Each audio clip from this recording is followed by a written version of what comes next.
سلام عرض میکنم وقت شما بخیر و شادی باشد دانشجویان عزیز. اول همه شما رو خوش آمدید میگم با کانال ویسال تیوی.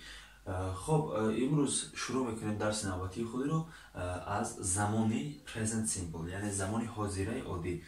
خب در زبان انگلیسی گفتن اونم که 16 زمان همگی وجود دارد، یعنی مثال حاضره عادی هست. مثال اگر یک همین زمانی حاضره گیریم با 4 تقسیم میشه: حاضره عادی، حاضره دوامدار، حاضره مطلق، حاضره مطلقی دوامدار. یعنی مطلق گفته چی میگیم؟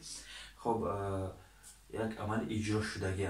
مثال در اینجا مثال در زبان انگلیسی مطلق perfect ترجمه میکنیم. مثال present simple یک زمان، present continuous دو زمان، present perfect سه زمان، خب چهارم زمان present perfect continuous.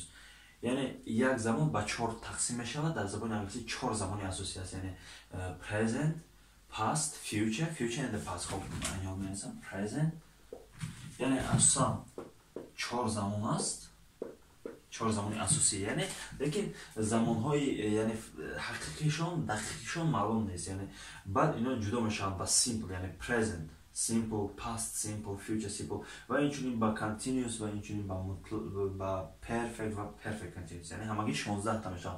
یعنی 4 رو در 4 ضرب میزنه جواب خب 16. present simple یمون مشکلی ندارد، یعنی یک عمل اجرا کردن شده، یا عملی که ما هر روز اجرا میکنیم یا عموما استفاده میبریم. مثال من میروم، تو میایی، ما فوتبال بازی میکنیم، من کینو تماشا میکنم و دیگر. یعنی یک عادی، نه زمانی گذشته نه زمانی آینده، بلکه حاضره عادی. و مثال هستی همین با جانشین ها داخل میشه، جانشین شخصی. خوب مثال فوتبال بازی کردن رو I play football. خب من فوتبال بازی میکنم.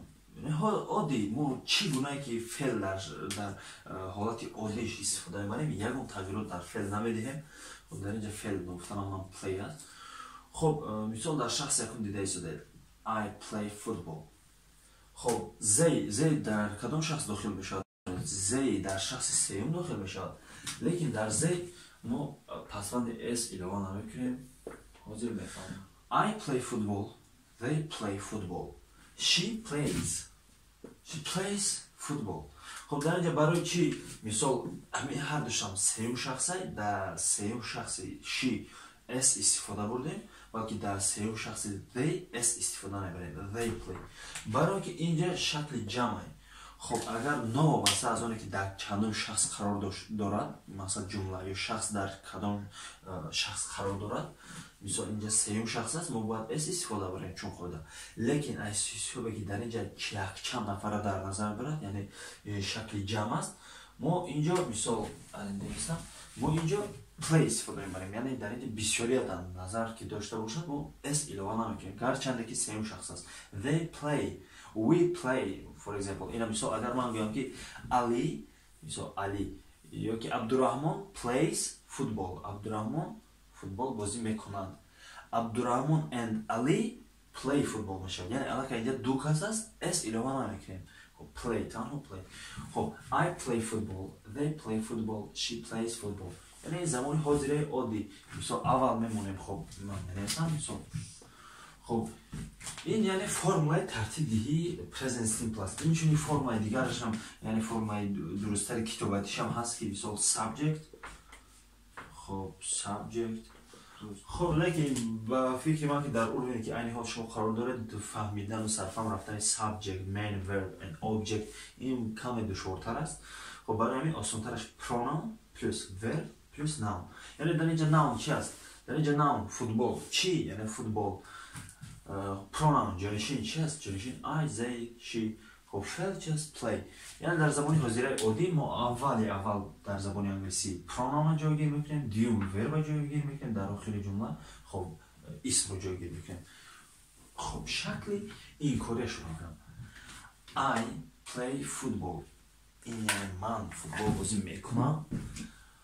خب اگر شکل این کار کنیم، خب این حال خب گفتن اما کلمه don't کوتاه کرده شده، یعنی دو کلمه است. do not. خب دیده است کلمه do not رو کوتاه کردگی هستن. مثلا don't میگه یعنی d o n خدشه بالایی t یعنی apostrophe t. خب don't, do not یعنی این do not don't هر دوش یکی است. خب در اینجا don't در این مثال I don't play football. خب در اونجا یعنی don't وجود نداشت I play football بود. خب در اینجا I don't play football یعنی در شکل این کاری ما چیکار میکنیم pronoun یعنی فرمش درسته یعنی اول جانشین بعد جانشین یعنی علاقه این don't do not یا اینکه does not doesn't اینا یعنی این کار کردن جمله میفهمونه یعنی اول بعد جانشین ما این کارو میمونه بعد این کاری یعنی فعل رو بعد فعل باز اسم رو. خب I don't play football they don't play football بلکه در وقت she یعنی she شخص سیومی تنها است در اینجا ما don't نه بلکه doesn't میمونیم.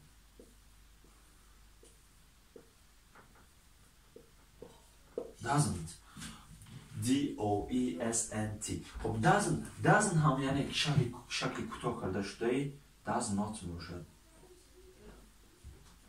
خب does not یعنی does not هم گوید خطا نیست doesn't هم گوید خطا نیست این شکل کوتاه کرده she doesn't play football یعنی در خاطر بگیرید اگر شخصی سیومی تنها باشد doesn't میشود don't نه بلکه doesn't شخصی سیومی جمع یا که دویم و یکم دارد فقط do not don't استفاده می‌کنند. We don't play football they don't play football یعنی آنها فوتبال بازی نمی‌کنند.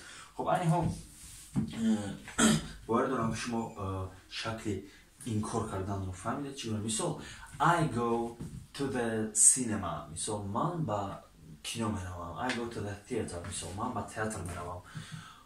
خب من با تئاتر نمیروم I don't go. همین بعد جانشین مثال در حال don't یا اینکه اگر شخص سیومی تنها باشد doesn't ماند. So I don't go to the theater من با تئاتر نمیروم. خب she doesn't go to the theater او با تئاتر نمیرود. مثال خب در حال بعد همین جانشین ها don't یا اینکه doesn't میموند. خب جمله شما اگه پورا میگردد در زمانی present simple. خب این حال سوالی رو خب سوالی چیست؟ مثال ما در زبان تاجیکی مثال سوال رو چخیل میکنیم من فوتبال بازی میکنم. اگر سوال تو داریم باشه ما تنها تونا رو عوض میکنیم یعنی شکل پرسش ده من فوتبال بازی میکنم میگیم مثال شکل پرسش. اگر ما در جمله نویسیم علامت سوال نمونه من مثال خب در اینجا معلوم نیست که این کس پرسیده است یا که تصدیق مثال من فوتبال بازی میکنم نویسیم علامت سوال نمونه. لیکن در زبان انگلیسی اگر علامت سوال هم نموند از شکل جمله اگر معلوم کرده میشود که این سوالی است یا که نه. برای آن که خب پیش از جانشین در زبان انگلیسی در شکل سوالی خب این حاضر شکل این کار کردن بود یعنی رد کردن بود. خب این حال شکل سوالی شما کنیم شکل سوالی ده پیش از جانشین دو بمونه پیش از جانشین دو.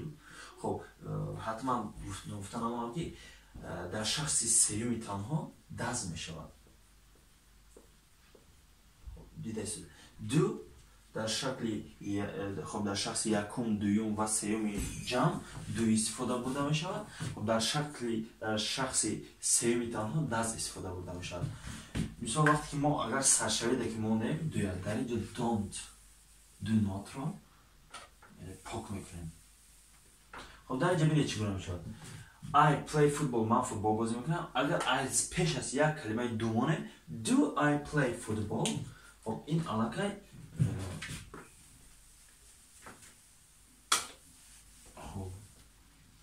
do I play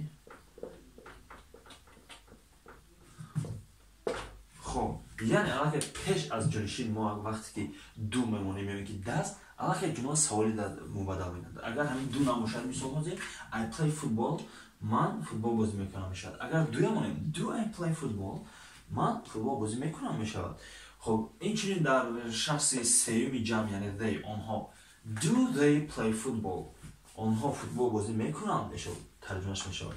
خب ولی که در شخص سیومی تنها یعنی she او یعنی دختر رو در نظر دارد و زبانی روسی بگیریم انا میشود.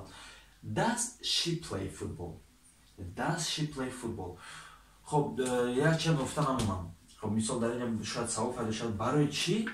خب مثال اگر وقتی که she کنیم she play football خطا میشود she plays باید مونیم лекин дар вақти саволӣ she play дуруст аст, чунки ҳамун s ки дар феъл мемонем дар ин ҷо мегзарад, do does мешавад.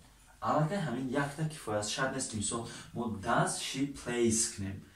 does she plays дар шакли саволӣ новобаста аз кадом шахс будан феъл пасванди s намегирад, яъне хоб дар ягон ҳолат намегирад. вақти савол дода истояд does she play мешавад, хоб does she plays намешавад. вақти тасдиқ карда истояд хоб феъл пасванди s мегирад. мисол вақти агар савол набошад фақат ӯ футбол бозӣ мекунад бошад she plays мешавад, хоб дар инҷа s илова мекунем. лекин дар ҳолате ки мо аллакай does истифода бурдагем, ду мегӯ балки does истифода бурдагем, аллакай ҳамин s аз инҷа ленҷа гузаштагӣ аст, дар инҷа дигар лозим нест. мисол хоб does she play football, ӯ футбол бозӣ мекунад. خب عین حال همین present simple رو برای شما فهموندم و در سه شکل چگونه استفاده بریشو، یعنی در شکل تصدیق کردم و در شکل انکار کردم و اینجوری در شکل سوال دادم فهموندم. خب فرمولش رو نیز می‌نویسم. خب در شکل سوالی اول do یا که does jump verb jump noun pronoun، یعنی شما با استفاده بردن همین فرمول مثال در شکل سوالی اول دو میمونه یا که does، بعد pronoun یعنی جانشین، بعد فعل یعنی دیده شده پلوس، خب پلوس معلوم نیست، خب جمع فعل میشد یعنی بعد جانشین، یعنی اول دو یعنی اول دو does، بعد جانشین ها، بعد فعل، بعد مثال اسم از نام با اسم. go هم فعل است یعنی رفتن. do we go خب to school noun میشود. خب در اینجا ما استفاده بردیم do does اول، جمع pronoun یعنی جانشین we، do we go البته این فعل میشود، to school مکتب یعنی خب اسم. خب این حال باور دارم برای شما هم قاعده های مهمی present simple رو فهموندم. اگر یکان سوال خود داشته باشید میتونید در زیر کامنتری نویسید، حتما دیر یا زود جواب خود رو خواهید گرفت. بخیر سر بلند خانواده تا درس دیگر.